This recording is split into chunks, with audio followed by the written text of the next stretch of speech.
Following the passing of 3 new laws this year, Max's Law, Blair's Law, and Valentine's Law, we wanted to provide some more insight on these laws and what they mean for the St. Joseph Police Department. KQ2's Noel Hardin met with Police Chief Paul Luster to see what kind of changes these laws will make for our police force.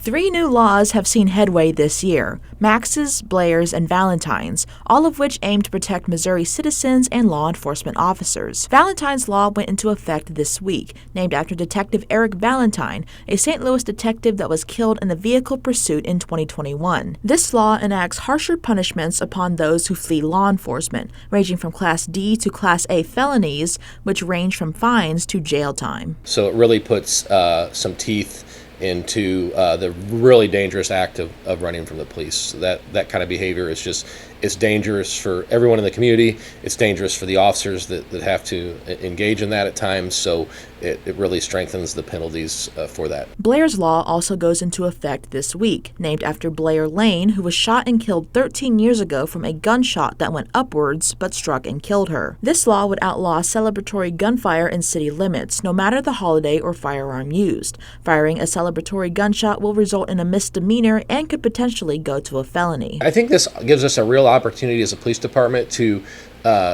really educate the community. So maybe before the 4th of July or before New Year's Eve, that's a good time to get the word out that this is illegal. It's not just a harmless activity, and could be some severe penalties if you engage in it. Max's Law comes after K-9 Officer Max was killed in the line of duty in 2021 and makes it a felony offense if a K-9 officer is injured or killed, from a Class E felony to a Class D felony. This law certainly bridges that gap between them just being property and them being a police officer. I think this is kind of the happy medium in between that shows that, hey, they're valued in our community, they're valued in our state, and they're not to be harmed or killed, and there's repercussions for doing that. Noel Hardin, KQ2 News.